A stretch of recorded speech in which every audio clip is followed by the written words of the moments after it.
Hi, good to see you again. This is Olavide Chooks. Welcome to my channel once again, and it's good to know that you're still here, that you're still watching, and you're still following, and you're still learning.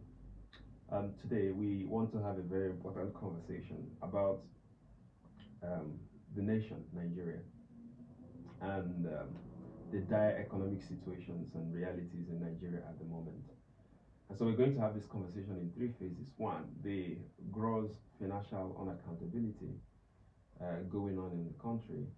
Secondly, the way out for citizens of specifically the middle and lower class. And finally, migration and forex. These three topics will make sense as we progress, okay? So let's start with the first one, financial unaccountability. It's no longer a story that Nigeria has been uh, bewildered by um, gross financial unaccountability on the part of you know government officials or stakeholders, as it were. This has happened perhaps throughout the history of Nigeria as a country, but it has gotten worse in the democratic dispensation from 1999 down to this moment, and it seems to get worse as time progresses. And perhaps that's because um, there's a system that forgives it, that pardons it, that excuses it, that um, makes light of it by comparison. So if someone steals 1 naira and someone else steals 5 naira, we make a sense of the person that stole 1 naira because, well, it is less than what this man that stole 5 naira stole. So that's how both the officials and the people um, heal from exploitation, abuse, and misappropriation of funds in the country. And there is not enough punishment for evils like that. So, but the first part of this conversation is to understand the level of financial responsibility in the country. So let's start from our lawmakers, right? I'm not going to give specific details because it gets more annoying. The deeper you go, the more annoying it gets. One of the first things that they did in this current dispensation was to disburse money for stakeholders, for lawmakers rather, to be given brand new Prado Jeeps, Prado SUVs. These cars cost at least 30 to 35 million naira a piece, and every single one of them got it, right? That's one. They have monthly, allowances, sitting allowances. Each of them makes in salary perhaps anywhere between 5 and 9 million naira. Um, and they have security votes. That's massive money. Each of them receives security votes, and they're supposed to use that money to do something for the people where they come from. So what do they do with the money?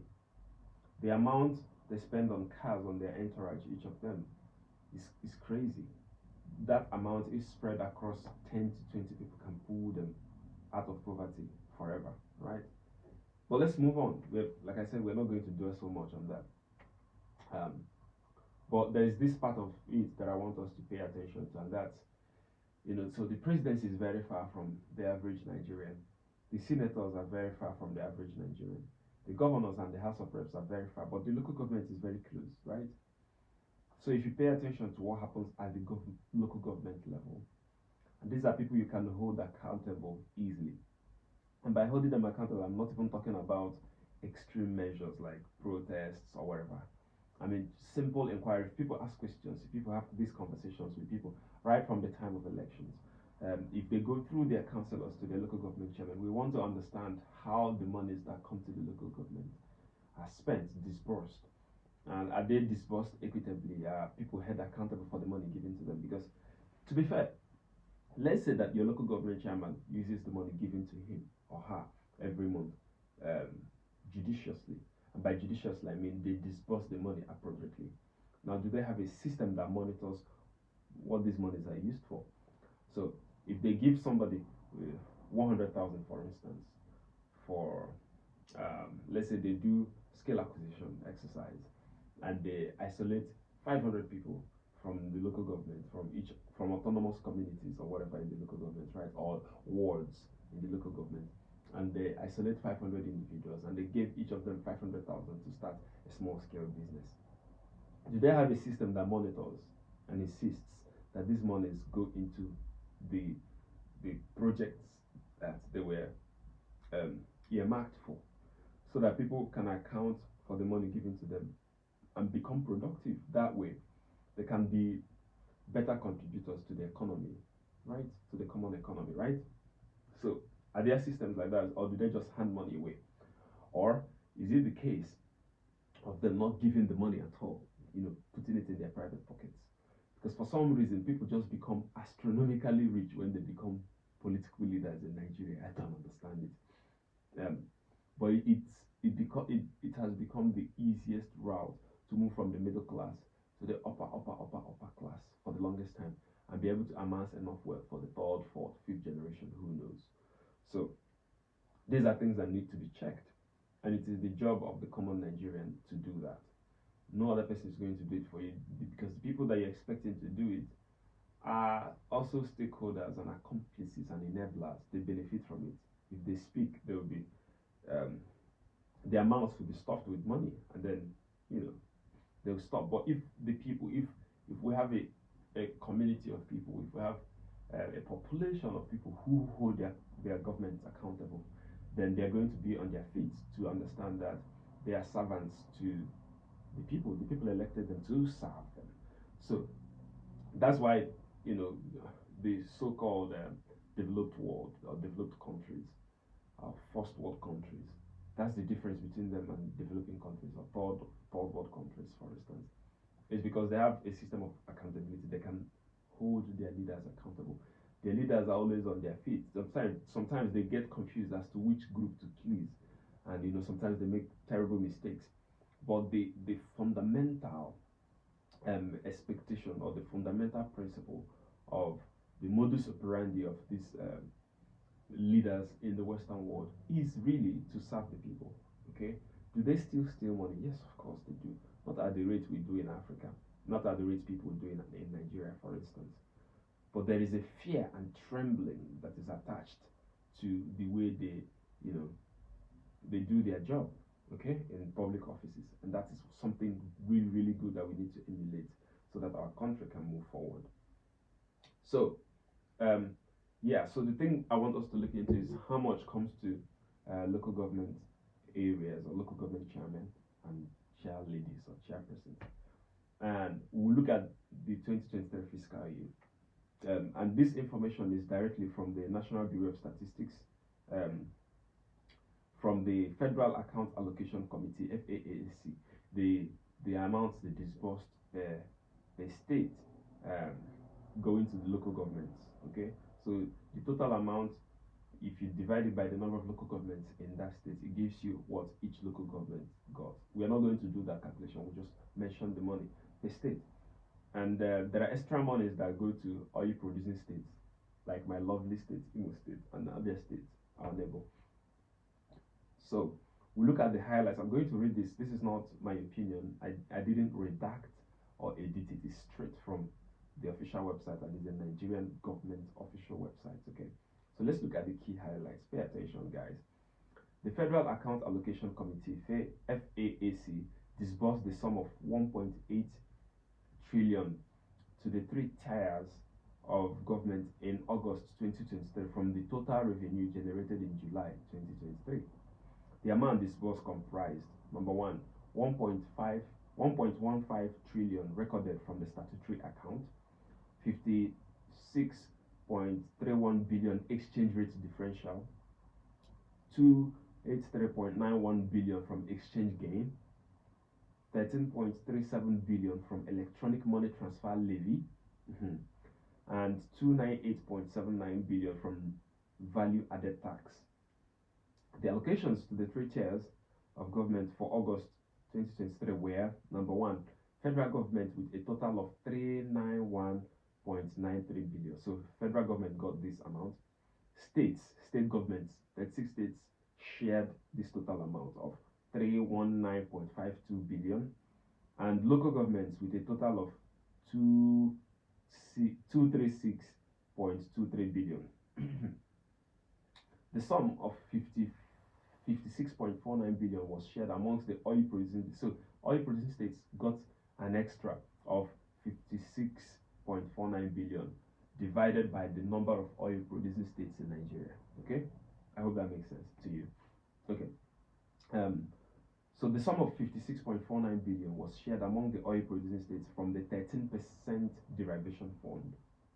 The revenue generating agencies comprising National Customs Service (NCS), Federal Inland Revenue Service (FIRS), and Nigerian Upstream Petroleum Regulatory Commission (NUPRC) received 15.51 billion, 39.53 billion, and 7.38 billion respectively. Okay, as cost of revenue collections. Okay, so this is the background information. Now let's go to the individual states to look at what each state got. So Delta State received 483.57 billion divided by the number of states in Delta. You have what each local government got. Okay, River State got 426.84 billion. These are like top oil producing states, right? Akwa Ibom got 380.1 billion. Lagos State got 371.39 billion. Bayelsa got 268.34 billion. Kano State got 261.37 billion. Oyo State 207.37 billion. Katsina 191.43 billion. Borno State 176.94 billion. Kaduna State got 170.91 billion. Jigawa 170.74 billion. Benue 161.99 billion. Edo State 161.69 billion. Anambra 161.54 billion. Ondo 156.33 billion. Niger State 155.62 billion. Imo State, my own state, 152.39 billion. FCT 145.3 billion.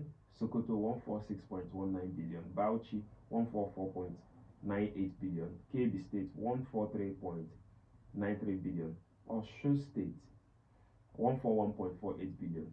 Adamawa State 139.14 billion. Kogi State 136.97 billion. Enugu 133.29 billion. Abia 125.92 billion. There are only 17 local governments in Abia. I think there are 26 in Imo State. Just for context, right? Because we're going to the highest to the lowest. Yobe 124.14 billion. Taraba 123.05 billion. Plateau 121.71 billion. Ogun State 120.72 billion. Zamfara 119.17 billion. Cross River 118.8 billion. Kwara State 115.11 billion. Nasarawa State 111.54 billion. Ekiti State 107.5 billion. Ebonyi State 107.45 billion. And Gombe State 99.05 billion. So when you divide each of these values by the number of local governments in each state, you get the total amount that each local government received. Now I'm going to leave a link to this website in this video, so in the comments, so you can click on it and just refer to these figures on your own. There's also a PDF file that captures even deeper details of these funds and how they were disbursed and other funds, related funds. So it might be very useful for you to have a look at that document as well. You might find it really, really interesting.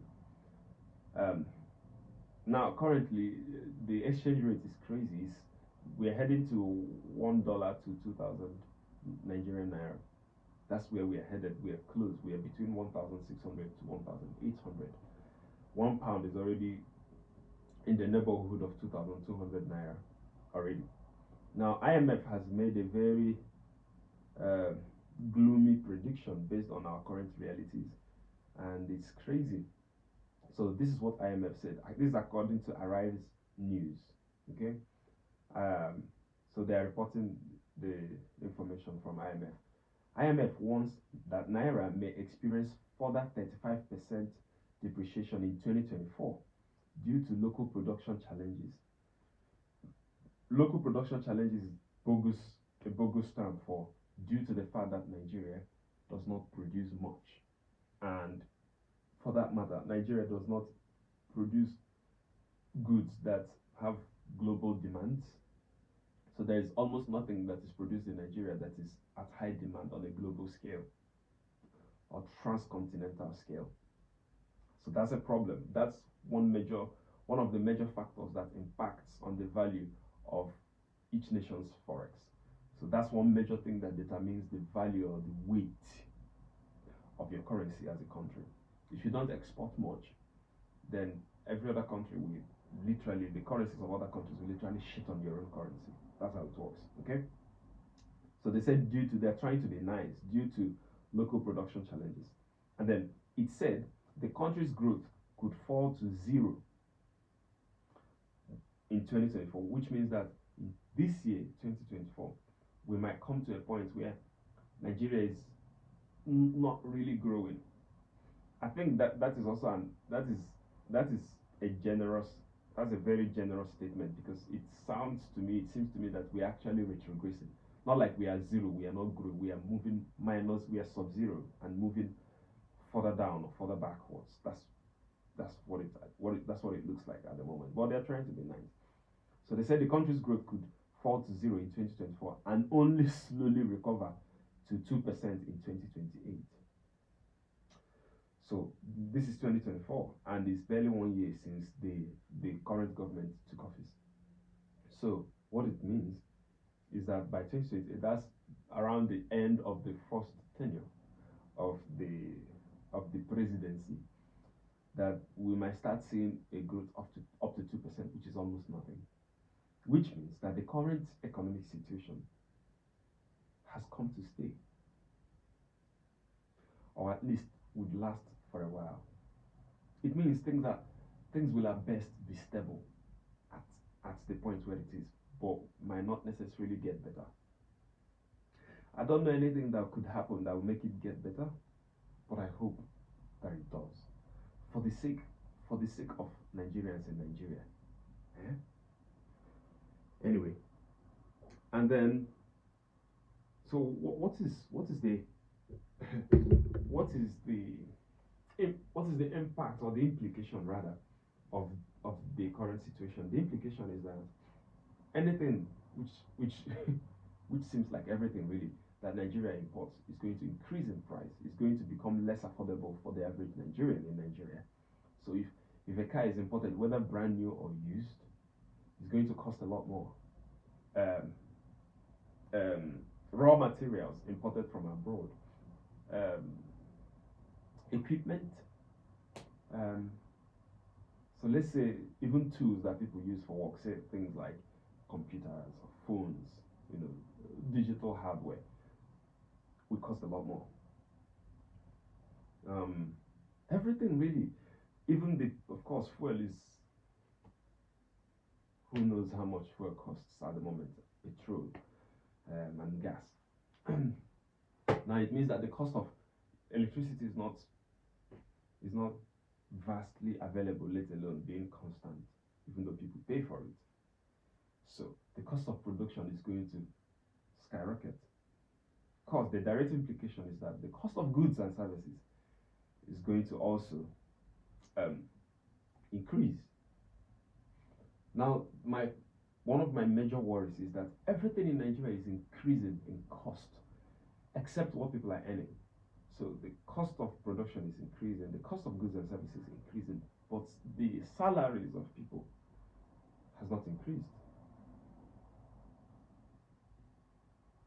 Has not increased. Now, whenever the economy gets really tough in in in in developed countries, what they do is they find a way to adjust what people are earning, so that they can adjust people's earnings to the financial realities of the country, so people can survive and keep their heads above water. That doesn't really happen in Nigeria. And that's a shame. So if you're earning 100,000 naira a month, as the economic situation takes a nosedive, the value of what you're earning keeps reducing. The quality of your life keeps reducing. So you have 100K, and over a period of 6 months to 1 year, you you go from comfortable to poor. Doesn't make any sense. It doesn't make any sense at all. So this is what people are going through. And then the final segment of this conversation is, I mean, we've just um, done a superficial synopsis of the problem. So what do we do?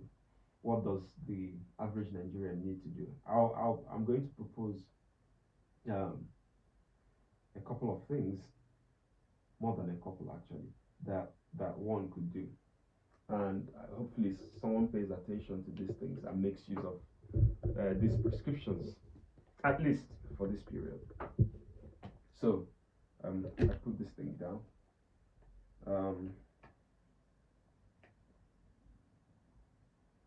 So number one is get a job and keep it. We make the mistake sometimes back home in Nigeria of um, jumping jobs, moving jobs so quickly. You get this job is 150K, you get another one is someone offers you 170, you fire yourself and move on so quickly. But you need to pay attention. You need to pay attention to this. Keep your jobs. Keep jobs that have the most security, because the worse the situation gets, private companies, private establishments will start downsizing. So it means they will probably start firing people. So say you left a job of 150K that really pays you well, that is secure. Say for instance you're a nurse and you work in a federal medical center, they pay you 150,000, but then some private hospital in Abuja or Lagos offered you 170, 180, even 200, and then boom, you moved. Sounds like a good idea until something like this happens. Then they probably start downsizing. And how do they downsize? They downsize by increasing the workload of a few so that the rest can be let off. So if they have a nursing staff strength of 50 and they have on the average 100 patients, what they might do is they will let 15 nurses go, and then they will let 35 nurses do the job of 50 nurses in taking care of 100 patients. Do you get that? That's what they usually do. So you will now become a victim of that, and you cannot. The assimilation rate of federal medical centers is quite low, so they don't employ frequently. They don't just employ nurses every now and then. They are not private hospitals. So a nurse will not go to them. They will replace the nurse tomorrow. That's not how it works. They do it seasonally, so they can do it on an annual basis. So you can't leave your job, go to a private hospital in Lagos for 200K, get fired after 3 months, and then come back and pick up your job. No, that's not how it works. Even though that position is vacant, you won't get it. Okay? So please understand that. So get a job, keep it, hold it down, give your best at your job, get as many promotions as you can, become so valuable that even if they choose to fire people, you won't be on the red list, you won't be on their black book, because when they start firing the staff with the highest liability. So they say, who is the least important, least productive, least valuable staff, and you know they start weeding people off, using this criteria. So get a job, keep it. Get a job, okay? If you have a business, that's perfect. But if you don't, let's say you don't, please get a job. And there is no job in Nigeria that is ignoble. There's no job that is dishonorable, as long as it's legitimate. It's not. Whether you're a salesperson, whether you are carrying block at a construction site, mixing cement and casting pillars, doesn't really matter. Anything that pays you. There is a quote from Fino, and he said it in Igbo. He said, "On here with the Lego ball," which means, in pidgin English, now waiting pay you money the work, and in English it means is whatever that pays you is a job. Anything that puts money in your pocket is literally a job. Anything you do regularly that puts money in your pocket is a job. So what it means, the that's the literal meaning, but the actual meaning of that is anything you're doing that is legitimate and legal that puts money in your pocket is a job and it's worth keeping. Okay? So get a job and keep it. That's one. Number two, um, save money. Save money, guys. You would never go wrong by saving money. Okay, that's the biggest security you have, that you have something that you can fall back on. Um, I know on the long term, people say, saving money is risky because the money you keep it in the bank, it loses value over time. But at what rate does it lose value? At a very slow, at a very, very slow rate. Okay, it's still your money. You can still get off the ground using what you have in savings. They say, oh, investment is the surest. Investment can also take a hit. I mean, we have seen um, crashes and accidents and mishaps in investments in Nigeria in no small measure. Every single Nigerian has been a victim of that, including myself at one point or the other, right? So, investment is good, but again, Nigeria is a very volatile place to invest in for the average Nigerian. It's not so volatile for companies, especially international companies, okay, because they make good deals um, with the Nigerian government, so they get a lot of value for their money. For the average Nigerian, investment in Nigeria is more risk than what you have than your savings. That's the fact. Okay. So first, save money. I'm not an advisor on investment. I don't know so much about it, but save money. At least have rainy day savings. Save money at least. Okay. Keep money in the bank and leave it there sometimes. Some people do ajo, which is like a form of cooperative contribution, but it is handled by private individuals or private companies. It's also very risky. Someone can wake up with amnesia, wake up with retrograde amnesia, and intentionally forget the names of people that have contributed, and lose all the records and disappear with the money. So that is very risky as well. So I'm not going to advise you to do that. Put your money in the bank. Keep it there. Use it when you desperately need it, when you necessarily need it. Otherwise, put money away. I cannot also advise you on what percentage, because people don't really obey these things except a very small minority of people. So if I told you, oh, keep this percentage of whatever you earn in the bank, it might not be practicable for you, but as long as you're saving something, you are winning. Okay, so save money, spend less. You have nothing to prove to anybody. Be careful with your givings. What you give to people, no matter how desperate they are, you're also desperate. All of you are suffering at the same time. Sometimes the beggar is even more privileged than the giver, because the giver has a limit, the beggar has no limits. So, say you are earning 100k monthly, and someone who makes a profession out of a career out of begging can beg 20 people for 20k, and out of those 20 people, if 15 give 20k each, under whatever impression, this person has 300k, you have 100k, you give 20k from your 100. Okay, so be careful. You can't save everyone. Be careful. It doesn't matter what sympathetic story they tell you, pitiable story they tell you. Use your discretion. I'm not saying don't give up. Be very careful. Don't be wasteful and foolish in your giving. You also need help yourself. So help people you can. Let other people help other people that you can't help, and save your money. And then offer and provide value.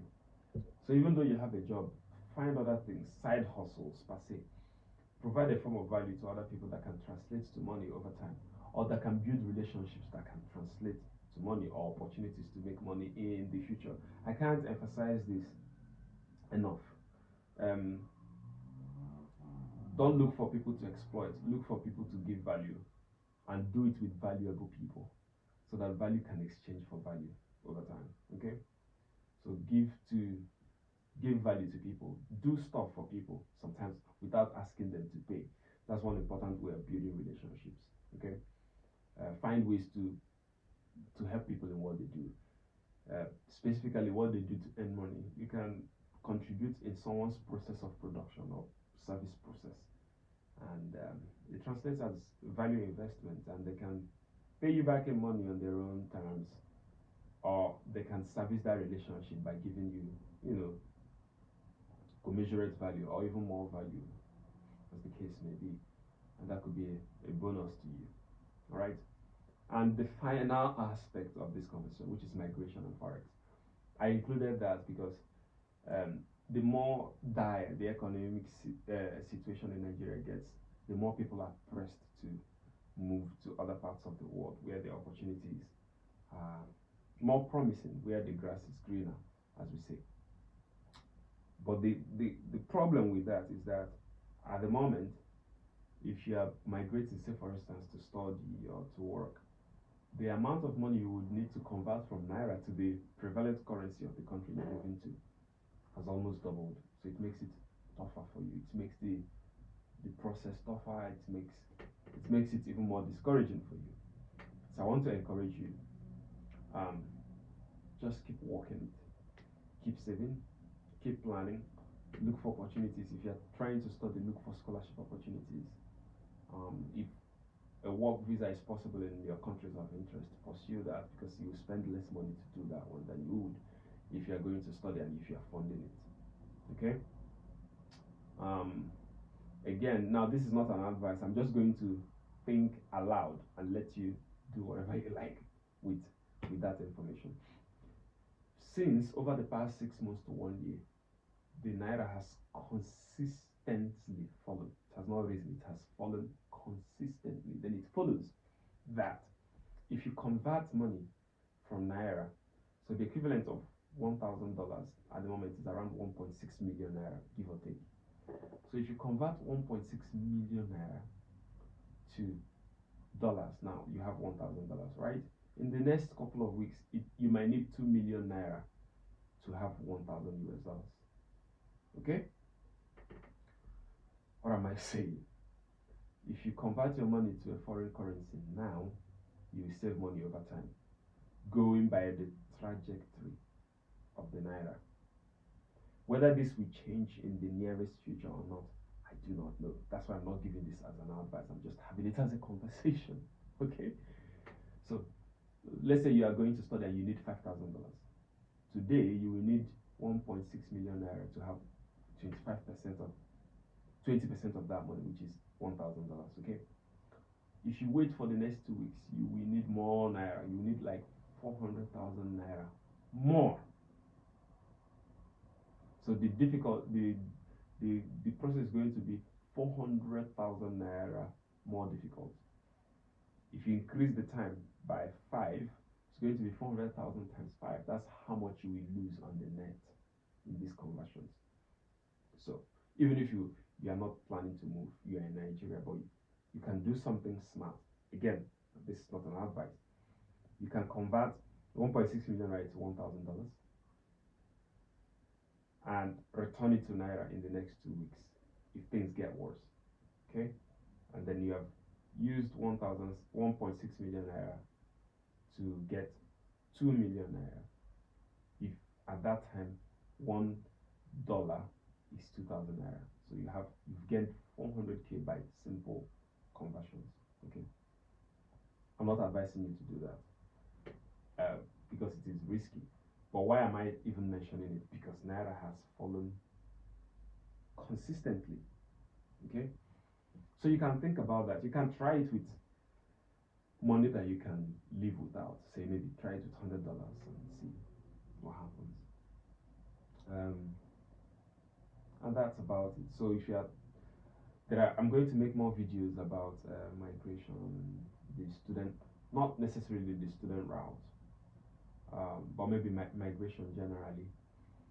I'll probably speak to friends and just give general information like which countries are easier to go to study. But I'm not going to tell you how because I'm not a student. I didn't use that route.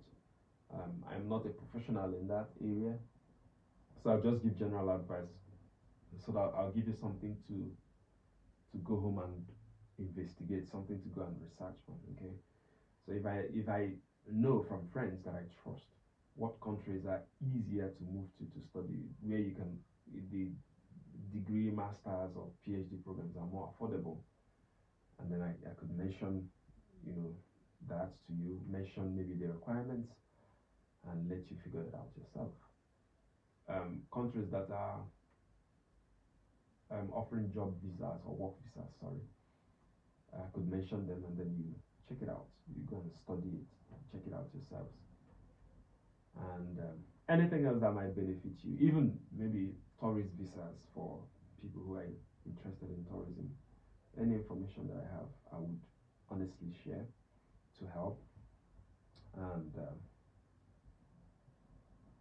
hope that God helps us through this and out of it, if it is possible to get out of it sooner than later. Let me know if you have any questions. I'll leave a link in the comments so you can study the information I've given on your own. If you have any questions, please leave in the comments. And finally, I want to encourage you, my brothers and sisters. I still have family back home, so this problem is a massive burden deep in my heart. I don't know how others feel. You know, it is very common for people who live abroad to rejoice when the naira is falling in value. So their foreign currency, their pounds and dollars and euros, is increasing in value. But it doesn't. Who does it benefit at the end of the day, really? If you have family back home, how does that help anybody? You know, it's not like you're moving back home, so it's not like it doesn't do anybody any good practically. So I'm really upset about this. I'm really saddened by it, and I feel for all of us, from family to friends to people I don't know back home. I feel for you, and I am saddened by this, and I hope and pray that God will help us all. Those who are touched by the situation will help as much as they can, including myself, by giving information, sharing opportunities, and reaching out directly as much as we can afford to do at our different levels individually. But we hope and pray that things get better for everyone's sake, and that for those who want to leave, that it will be easier and more possible for you to do that. And those who are staying, that it will be more, the country will be conducive and favorable to you, and reward the work of your hands and your investments and your hard work. So this is my hope and my prayer, and I wish you guys all the best. I genuinely love you all, and please do well to share this video, like, subscribe, comment, and share to other people, to encourage them, to educate them, and to help them. Let's keep the love going. Thank you so much.